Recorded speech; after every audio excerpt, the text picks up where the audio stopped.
Good afternoon.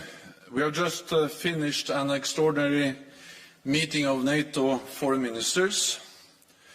Russia is carrying out a brutal and unprovoked invasion of Ukraine, which NATO and the whole world condemn. This is the worst military aggression in Europe for decades. With cities under siege, schools, hospitals and residential buildings shelled, reckless actions around a nuclear power plant last night, and many civilians killed or wounded. The days to come are likely to be worse, with more death, more suffering, and more destruction. As the Russian armed forces bring in heavier weaponry and continue their attacks across the country. At our meeting today, Ukrainian Foreign Minister Kuleba addressed his NATO counterparts, and allies expressed their solidarity and deep respect for the courage of the Ukrainian people and armed forces. We had warned for many months that President Putin was intent on invading Ukraine. That is why NATO allies made tireless efforts to find a diplomatic solution. At the same time, we made clear that Russia would pay a very high price for renewed aggression against Ukraine. Russia is paying that price now. This is President Putin's war, one he has chosen, planned, and is waging against a peaceful country. We call on President Putin to stop this war immediately, withdraw all his forces from Ukraine without conditions, and engage in genuine diplomacy now. NATO allies have stepped up support for Ukraine, helping to uphold the country's right of self-defense as enshrined in the UN Charter. Today, ministers addressed our immediate response to the crisis and the longer-term implications for Euro-Atlantic security. We have already strengthened our deterrence and defence, on land, in the air and at sea. Allies from North America and Europe have sent thousands more troops to the eastern part of the alliance. We are deploying the NATO response force for the first time, and we have over 130 jets at high alert and over 200 ships from the high north to the Mediterranean. We will continue to do what it takes to protect and defend every inch of NATO territory. NATO is a defensive alliance. Our core task is to keep our 30 nations safe. We are not part of this conflict, and we have a responsibility to ensure it does not escalate and spread beyond Ukraine, because that would be even more devastating and more dangerous, with even more human suffering. NATO is not seeking a war with Russia. The Kremlin's ambition is to recreate a sphere of influence and deny other countries the right to choose their own path. So ministers discussed the need to support partners who may be at risk, including Georgia and Bosnia-Herzegovina. Russia's aggression has created a new normal for our security, where fundamental principles are contested through the use of force, and we face the threat of conflict for years to come. There is much at stake: how we organize relations between states, whether democracy or authoritarianism prevails, and ultimately what sort of world we want to live in. Ministers agreed that NATO's relationship with Russia has fundamentally changed for the long term. But we remain committed to keeping channels for diplomacy and deconfliction open, to avoid any unintended escalation, misunderstanding or miscalculation. There is one lesson we can already draw from this crisis. To keep our nation safe, we need North America and Europe standing together in NATO in strategic solidarity. At this dangerous moment, no country and no continent can go it alone. President Putin has failed to divide us. NATO is more united, more determined and stronger than ever. We are also working closer with like-minded partners. Today we were joined by the European Union as well as Finland and Sweden. In response to Russia's aggression, we have decided to strengthen our coordination and information sharing with Finland and Sweden. Both countries are now taking part in all NATO consultations about the crisis. And this afternoon, I will join a meeting of EU foreign ministers to address the crisis and our response. And with that, I'm ready to take your questions. Okay, we'll go to BBC, the back. Thank you. I'm James Landau, BBC. Can you tell us a little bit more about what sort of options were considered about helping countries like Georgia and Bosnia? Secondly, can you tell us a little bit more about whether NATO allies discussed what more military support could be provided for Ukraine? And thirdly, was the issue of no-fly zones even discussed at this morning's meetings? Thank you. NATO has provided support, and NATO allies have provided support to Georgia, to Bosnia and Herzegovina and other partners for many years. We helped them with capacity building, reforms, strengthening their defense and security institutions. We also have a training center in Georgia. We also have common exercises. And of course we have different kinds of activities with different countries, different partners. We didn't make any final decisions, but it's a broad agreement that we need to do more to support these countries. And this is partly about scaling up things we already do on strengthening the defense and the security institutions, reforms, training, but also potentially adding more activities in support of these countries. Because what you have seen with Ukraine is that they may be at risk, exposed for even more intervention, subversion and potentially even attacks by the Russian armed forces of the Russian Federation.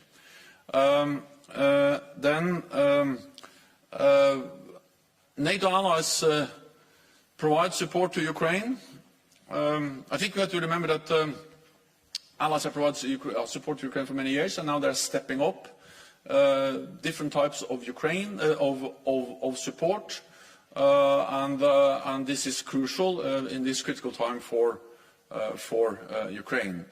On a no-fly zone, it was mentioned at the same time. Allies agree that we should not have NATO planes operating over Ukrainian airspace or NATO troops on Ukrainian territory. CNBC.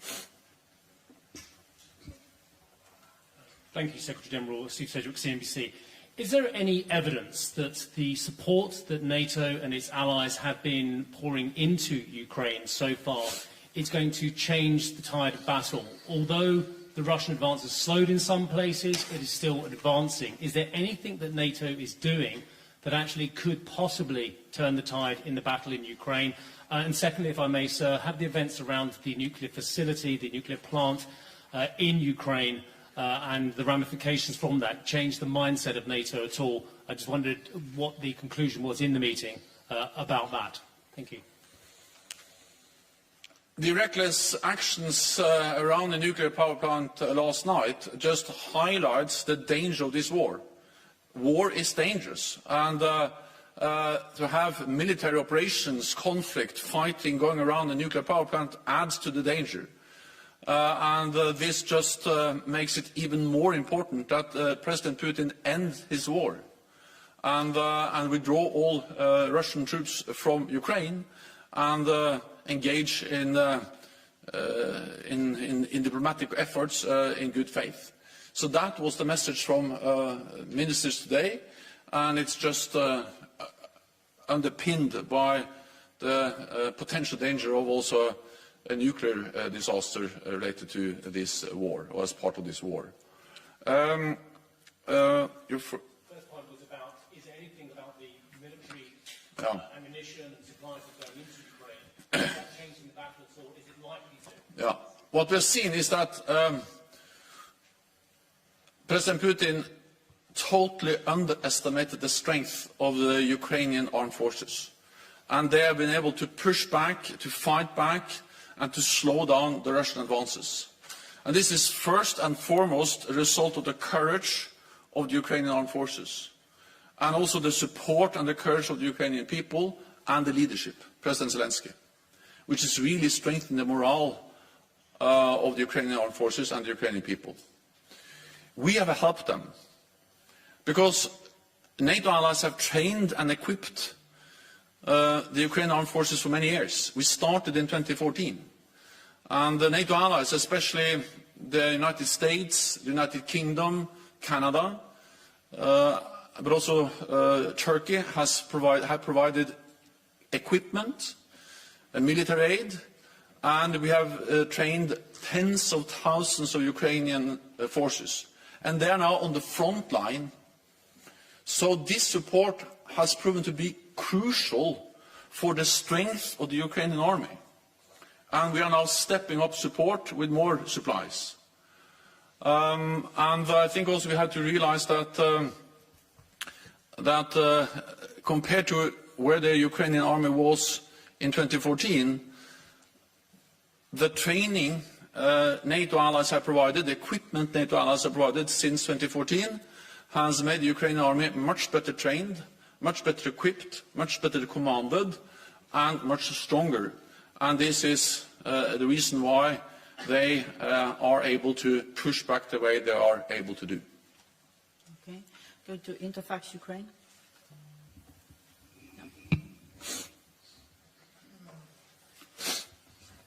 Oh, thank you, Anna. I have follow-up question on my colleague from BBC. Secretary General, even General Breedlove, former SACEUR, expressed an opinion that NATO and US have to provide, as soon as possible, help to Ukraine and to close partially, with humanitarian purpose only, sky in Ukraine. All Ukrainians are begging for this. Do you think at some point allies can review this position? How long it will take, and will be enough of Ukraine to be destroyed by Putin? Thank you.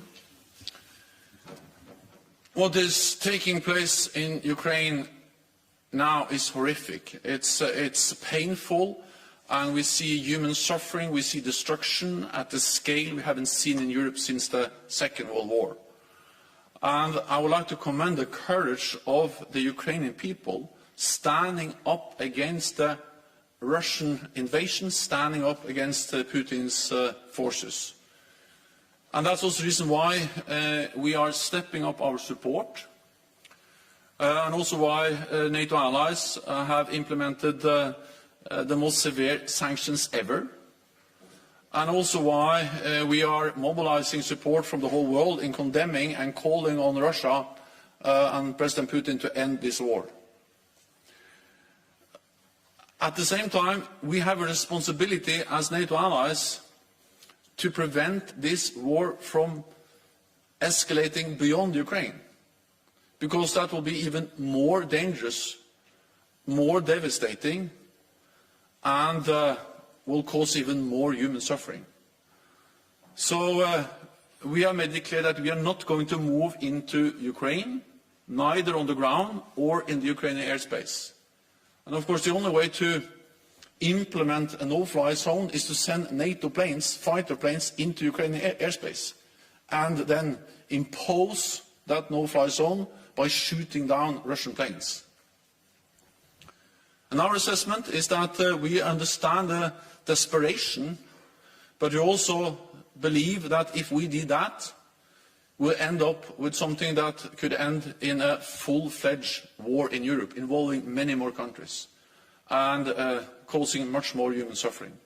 So that's the reason why we make this painful decision to impose heavy sanctions, provide significant support, stepping up support, but at the same time not involving NATO and NATO forces directly in the conflict in Ukraine, neither on ground or in the airspace. Spiegel. Markus Becker with Der Spiegel. Mr. Secretary General, you said that the aim is to make Mr. Putin withdraw his troops unconditionally. So what if he doesn't comply? Is there any other off-ramp for him? You can think of any opening for negotiations? And if the sanctions don't make him back down, is there a plan B or even an exit strategy for the West? Thank you. So we are imposing severe costs on Russia, as we warned. We told him, President Putin, that if he invades Ukraine once again, there will be significant costs for him to pay. And that's exactly what we are doing now with unprecedented sanctions. Of course, these will also have long-term effects, and they are working also over time. Then allies are providing support, humanitarian support, financial support, but also military support to Ukraine, helping them to withstand the Russian invasion. And then, of course, together with the whole world, the UN General Assembly, we are also calling on Russia to engage in diplomatic efforts, to see if there are any political off-ramps, a way out. But then Russia has to sit down in genuine diplomatic efforts to find a solution. So far, they have not been willing to do so. A minimum should be to find agreements on a humanitarian corridor or humanitarian corridors to get civilians out and humanitarian aid in. I hope that at least that could be a first step, and I welcome all efforts to try to find some kind of agreement on humanitarian support. Polish TV. Dominika Czasic, let me go back to rumors from a few days ago about Poland and Bulgaria. It was rumors in media that Poland and Bulgaria gave some military fighter jets to Ukraine and allows Ukraine to use the military airport. Could you comment this, and could you also comment the remarks of the Latvian Minister of Foreign Affairs, who told for the BBC that NATO should consider all options? Thank you. We had a meeting of NATO foreign ministers today, and I had a NATO summit on Friday. And in both those meetings, I have clearly stated that we should support Ukraine. We should continue to provide, also NATO allies should continue to provide military support to Ukraine, different types of support. But we will not be part of the conflict. And that is the NATO position, and I convey that message because I strongly believe that if NATO become directly involved in the conflict, we will see more human suffering, more civilians killed. And that's the reason why we need to step up support, impose heavy sanctions, call for Russia to engage in a political solution, but not involve NATO. Our main responsibility, our core task, is to protect and defend 1 billion people living in 30 allied countries. We are doing that by increasing the presence of NATO forces in the eastern part of the alliance, deploying for the first time the NATO response force, but we are not going to be part of the conflict with Russia in Ukraine. Okay. Well, I met President Duda recently. We discussed many aspects and challenges related to the Russian invasion, brutal invasion of Ukraine. And you saw the statement from President Duda on the Wask air base that Poland is not planning to send in any airplanes to Ukraine. Okay, we'll go to Al Jazeera. Secretary General, on his way in, the Latvian Foreign Minister said it was time to go from a deterrence mission to a full-scale defence mission. So, was there any discussion of sending further troops in addition to the ones that you've deployed in recent weeks? And as you talk about a new normal, was there any discussion of making some of the recent deployments permanent? We need to distinguish between NATO's immediate response and longer-term adaptation of our posture in the eastern part of the alliance. When it comes to the immediate response, we have already significantly increased our presence. With now over 200 ships from the high north to the Mediterranean, 130 planes on high alert, and thousands of more troops. I recently visited NATO troops, US troops, German troops, and other troops in Romania. I met them in Estonia and also in Poland. So this is the immediate response, and we will do what it takes to defend and protect all allies, and if needed, we will further increase that presence. But at the same time, we started at the meeting today, the discussion about the more longer-term changes to our presence, posture, deterrence and defence throughout the alliance, but especially in the eastern part. And today we have some presence in the eastern allied countries. We have the battle groups in the Baltic countries and Poland. We have some presence also in Romania and in the southeast. We are now seriously considering a significant increase of that presence, both with more troops, with more air defence, with deterrence by defence, through defence, not only by sending a message of NATO presence. So this is, as some ministers formulated it today, it's about the difference between deterrence by presence or the deterrence by defence.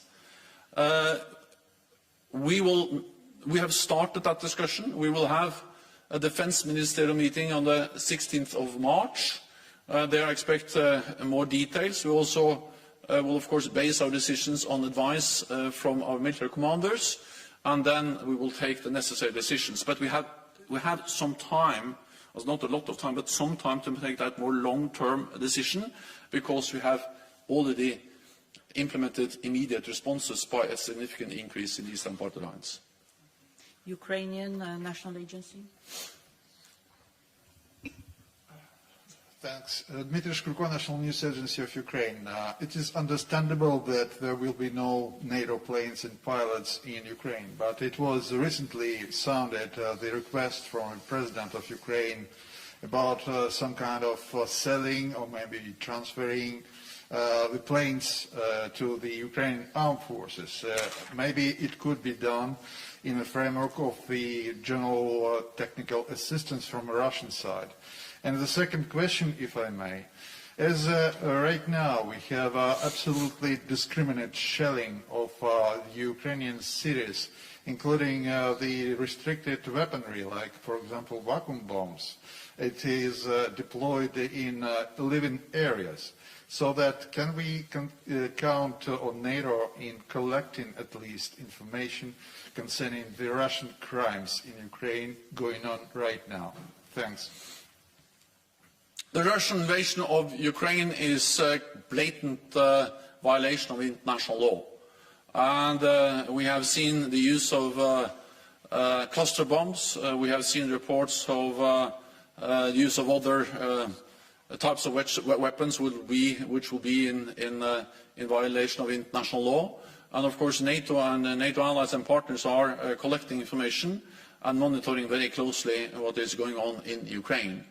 I would also welcome the decision by the International Criminal Court to open an investigation into this, because we have to make sure that President Putin and the President of Belarus are held accountable for what they do. This is brutality, this is inhumane, and this is violating international law, and we also have to make sure that the International Criminal Court really looks into this, and that's the reason why I welcome the decision by the International Criminal Court. Oh, sorry, I didn't.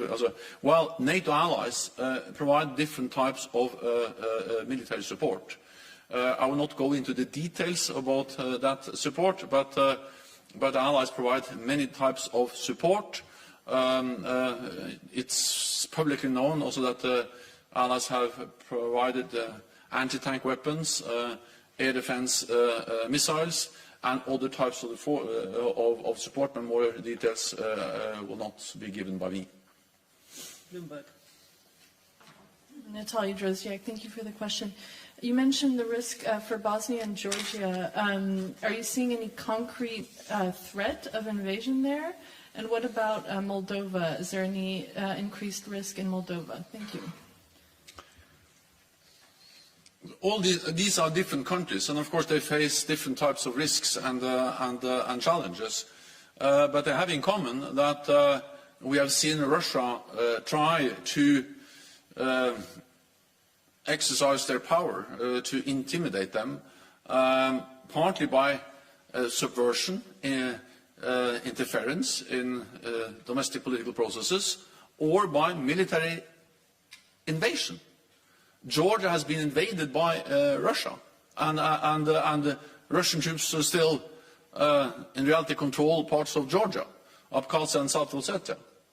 In Moldova, in Transnistria, which is part of Moldova, there are Russian troops without the consent of the government in Moldova. And then in Bosnia and Herzegovina, we see a very fragile and unstable situation with inflammatory rhetoric and serious challenges to the unity of that state.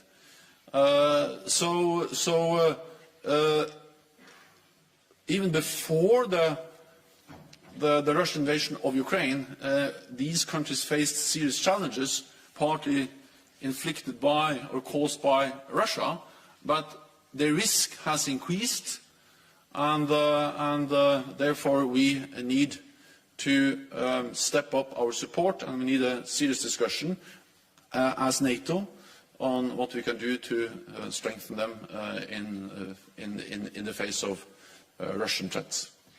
We'll take one question online from lenta.ru.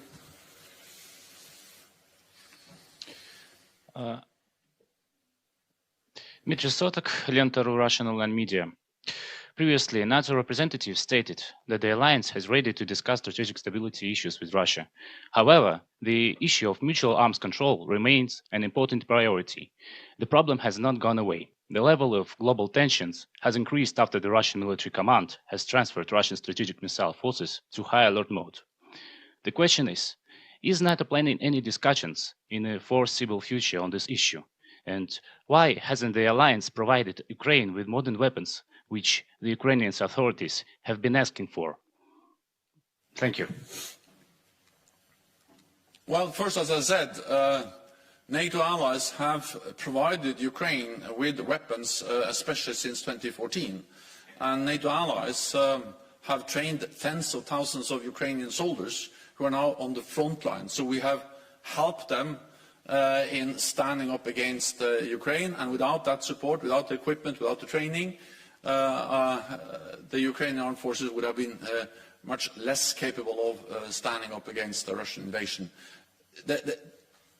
The courage of the Ukrainian armed forces is, of course, the most important factor here, but the training and equipment has been of vital importance. And this, of course, also includes modern systems. Then on strategic issues, well, we reached out to Ukraine. We reached out to Russia before the invasion, because we warned, we had intelligence predicting what is happening now. I think we need to understand that actually for many months, NATO allies, NATO has been warning about that Russia was building up gradually more and more troops and planning an invasion of Ukraine. But as we saw that build up, we intensified our efforts to engage Russia in some kind of meaningful political diplomatic dialogue to prevent this invasion. President Putin decided not to find a political solution, but to invade, to use military force. We are, of course, always in favor of a political solution. but now we face a Russia which is using military force to try to destroy an independent sovereign nation in Europe. The United States and Russia agreed recently to extend the New START agreement, limiting the number of nuclear warheads on long-range systems. We are, of course, we believe in arms control, but to have any meaningful strengthening of arms control architecture, we need a Russia which is not killing and fighting and invading, but a President Moscow, a regime Moscow, which is actually seriously engaging in political efforts to reduce tensions and further strengthen arms control. Okay, we'll go with James for the last question. Yes, Brooks James Defense. Sorry to hit you with another weapons question, but this really is the crucial issue right now. As you know, the EU is sending financing $500 million, and Poland's the coordinator, which makes me wonder, considering that this new rogue state could attack any country now, my question to you, should NATO create a new permanent structure, or at least designate the allies on a permanent rotating basis to coordinate bilateral weapons transfers from the allies to anticipate the next crisis? Thanks. I don't mean the trust funds, and I don't mean ad hoc consultations during ministerial, but something permanent. Thank you. So we should always have an open mind to what kind of structures we should have to support partners and countries at risk. At the same time, I think we need a pragmatic approach. And what we have seen over the last years, for instance, in Ukraine, is that NATO provided some types of support. We had an office in Kyiv. We were focused on modernizing the defense and security institutions, command and control, logistics, cyber, and also we helped them with some naval capabilities. So NATO as an institution provided important help to Ukraine over many years, and we still do. But then, on top of that, individual allies provided more of the lethal aid, more of the military training.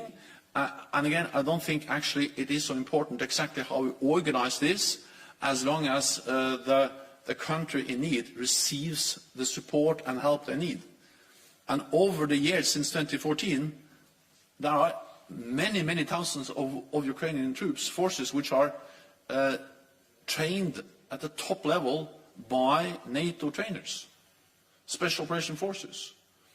And they have advanced equipment, and they know how to use it. We help them with cyber defense, with command and control communications.